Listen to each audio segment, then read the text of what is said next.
Your anxious attachment style. In this video, we are going to cover how to stop overanalyzing other people's actions and their words so that you can have more peace of mind in your relationships. And we'll talk about the really deep roots behind this and what it means to actually have a thriving, confident, empowered relationship to yourself. Because you'll see that we'll keep analyzing and overanalyzing other people's words and actions, the more that we are disconnected and absent from the own relationship to self.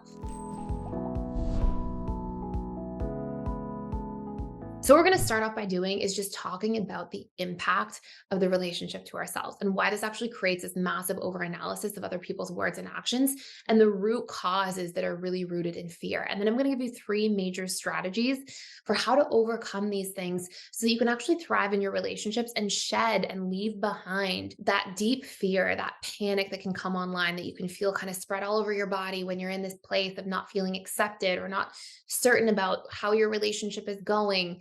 So we're really going to dive into how to shed that, how to leave that behind, and how to just stop this over-analysis cycle. So first and foremost, one of the things you want to recognize is that the reason this takes place, the reason that you hyper analyze people's words and actions and do they like you, do they not like you, what's going on here, is because you feel some sense of dependency on other people meeting your needs, because you have at a deeper root on another layer a sense of learned helplessness to meeting the needs in the relationship to yourself. In other words, if you sort of foster your self esteem through how people feel about you, through what you think people think of you, through if other people are validating you, if that's the way you get your sense of validation and your needs being met, and if there's a really strong absence of self validation and of things that really help you feel empowered within the relationship to self, then we're going to naturally have more dependency on the relationships around us. And what you'll see with anxious preoccupied attachment styles is that they tend to be so disconnected from the relationship to self. And it sort of creates this onslaught of different problems and challenges.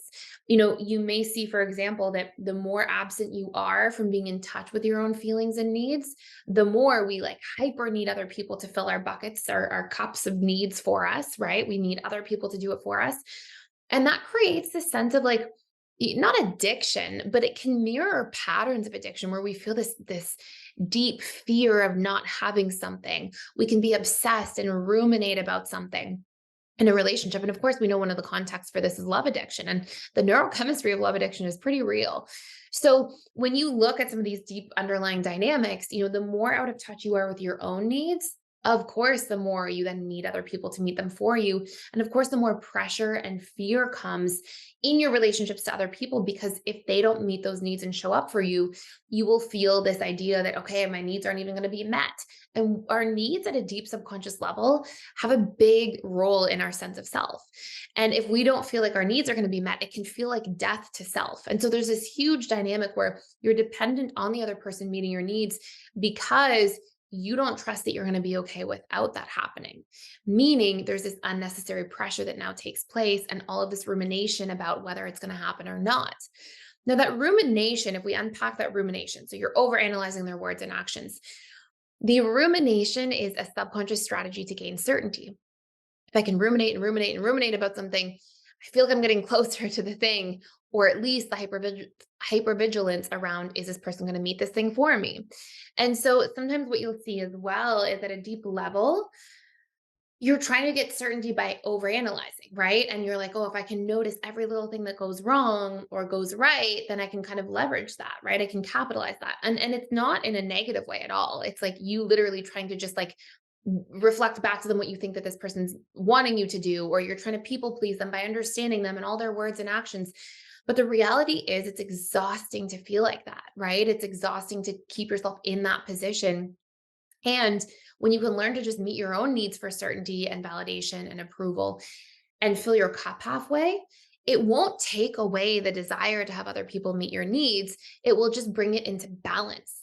So what you'll experience is if you can make a list, I mean, there's a whole bunch more we're going to cover here in terms of like, what else is going on beneath the surface. And we're going to cover four main points here of like how you can really move through this overanalysis of other people's words and actions. But the first crucial part here is, we need to make a list of all of the things that we're needing from other people. And if you look, like if you pause this video, or you want to just pause and reflect on this, and you think about, when I ruminate about other people's words and actions, whether it's a romantic partner or a friend or my boss or whoever it might be, when I ruminate and I'm like really hyper analyzing this stuff, what's the underlying need? Like, do I want them to like me so I feel accepted? Do I want them to connect with me so I feel validated? Do I want to connect with them so I just feel included? Like, what are the needs that are here for me? And what you'll see is all of the needs that you ruminate and analyze, like hyperanalyze, are needs that you actually feel disempowered about within the relationship to yourself. So that's going to be a really important thing to leverage and take care of. So that's our first major point. Okay, we have a couple more. The next one is, you'll have to recognize as well that a strong inner relationship to yourself creates less fear in your relationships to others. An absence of a strong inner relationship to self and of a strong sense of self identity will create a tremendous amount of fear in your relationship to others, because you're trying to constantly define who you are through other people, through your external relationships. And while that can be an aspect of it, part of what actually creates a strong inner relationship to self is introspecting and understanding who you are and what you want to become across the 7 areas of life. So, it's hard to love somebody and support somebody that you don't know. And if you haven't taken the time to get to know who you are, what you want to create with your life, in the career area of life, in your relationship to money, in your mental kind of learning hobby area of life, in your emotional area of life, and how you want to tend to yourself and be attuned to yourself and support yourself emotionally, in your physical health area of life, in the spiritual area of life, and then in your relationships, being one aspect of the 7 areas of life. If you haven't defined who you are, how you want to show up, how you want to live, if you haven't designed a mission and vision for your life to execute on these things that you want to become or are becoming, then there tends to be this absence of knowing yourself if you haven't introspected and reflected. And so when there's this absence of self, there's going to be, okay, well, I am who the people around me expect me to be, right? It's like that part of you that you leave on autopilot, being your identity, will just become what's defined for you instead of what you're self-defining. And the more you're out of touch with yourself, the more you're going to feel this incredible neediness and fear around your relationships to others, and this incredible, you know, deep, deep pain of rejection if you feel like somebody doesn't accept you. But instead, if you know who you are and you're living and designing your life from the inside out through self-reflection, through introspection, through digging into like, what matters to me? Like, who am I? What do I want to create in each of these areas? And then taking time to execute that and action that out. Well, now, because you're living authentically, rejection also doesn't hurt you in the same way, because you're not in this mode of self rejection, because you're just defining yourself through other people and not even paying attention to what you want. In other words, rejecting what it is that you would truly want to create and design, because you're just out of touch with it and not paying attention. So, point number 2 here is that we have to create a strong inner relationship to self through introspection, through asking ourselves questions, through reflecting. And sometimes that takes a little bit of time on what we want to create in each of the areas of our lives, and getting to know ourselves, because you can't love and back somebody and feel empowered in a relationship with somebody that you don't know. And so we have to get to know ourselves. And the more you feel this way, the less you're going to put all this excessive focus on analyzing other people's words and actions. You're going to be in your truth, living authentically, living your life, and you're going to be finding these really great relationships with people who are on the same page as you, or are like-minded.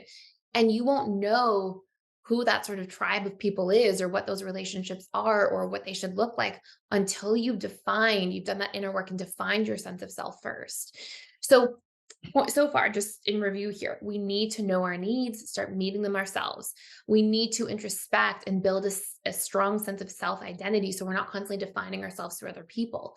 Then the next thing is, you want to make sure that you're in a position where these ideas that you have, okay, the fears that you have, like when you overanalyze and you're constantly questioning other people's words and actions, you want to actually check in with yourself and be like, do I even know that these ideas are true? You probably have a fear, like when you're overanalyzing somebody's words and actions, you probably have this fear underneath it of like, oh, they're going to reject me, or they're not going to like me, or everybody's going to think I'm embarrassing or shameful, or I'm going to be, exiled from the community, or, you probably have all these ideas about small things. So, like, let's just say, for example, a typical sort of anxious, preoccupied, like really common dynamic of what an AP could ruminate about is maybe you're in a group of people at work one day and you say something as a joke and nobody gets your joke and nobody laughs and everybody kind of just gives you like the side eye. You may take that home with you and like really ruminate about it and be really concerned and kind of like be really in your head about it, like, oh my gosh. And underneath that is usually a wound. Underneath that is this idea that, oh my gosh, I'm embarrassing, I'm shameful, I'm not good enough, I'm not worthy of acceptance, I'm only worthy of rejection. And we have to question these things. We have to be able to hold that in the light and be like, okay, because nobody got my joke, it makes me an unworthy person. Is that actually true? And why instead is that just okay to be a human being and to not have everything land with people all the time? Like, why is that perfectly fine? And why am I still okay? And why am I still worthy of acceptance from these people that I care about? And so we have to really question and challenge these things that we're ruminating over so excessively, because it's going to be how we pull ourselves out of that rabbit hole of overanalyzing words and thoughts and actions so much over and over again, which again just indicate like a really strong sense of self-abandonment, because you're so much more concerned with how everybody feels about you than how you're making yourself feel by putting yourself in this people-pleasing position. So these are three really important things to dig into. And of course, they absolutely apply to our romantic relationships. And the more you are able to do, I know anxious preoccupieds don't always love to like do that inner self work because it feels like, oh my gosh, I'm taking time away from people pleasing other people or building external relationships. But what you'll find, and I really promise you this, is that the more you build a sense of self, the more that you start to discover who you are, what matters to you, the more that you learn to meet your own needs as well as receive those needs being met from others, but not mutually exclusive, not just have everybody meet your needs and don't ever meet your own. The more that you empower the relationship to self, the better your relationships externally will become. And I've seen this so many times without exception that this is a rule. This is the way that this goes. And so the more you can dig in and do that in the relationship to yourself, the more you're going to know what types of people you want to surround yourself with, the more you can vet people, the more you can share your needs and actually have them met and feel much more connected in your relationships, the less you'll feel afraid or clingy or anxious because you actually have this strong sense of self and you're not feeding into these stories and these narratives, and your relationship to it isn't because you don't know how to meet the needs that that person's meeting. Like the desperation that sponsors this will fall away the more that you're connecting to yourself. So it's huge work for anxious preoccupieds. It's huge healing for anxious preoccupieds. It's massive growth and it will bring you so much more peace of mind. And those are three really important strategies to start with. So if you want to do a much deeper dive, you can check out our anxious preoccupied reprogramming course that goes very deeply into a lot of these things, and really the foundation of that course. And you can check it out for free for 7 days, by the way, using the link down below. But the foundation of the course is like this work, like this is your healing as an AP in order to become securely attached and build secure relationships. So you can check that out for free for 7 days down below. If you're enjoying this channel, please like, share, and subscribe. Please also feel free to share a little bit about your experience down below so I can see what other content I need to create on this channel that will be of service to you. So like, where are your pain points? Where are your challenges? Where do you overanalyze the most? And I'll definitely come in here and take a look and check it out. And that's it for today. Please like, share, and subscribe if you're enjoying this channel, and I can't wait to see you in future videos.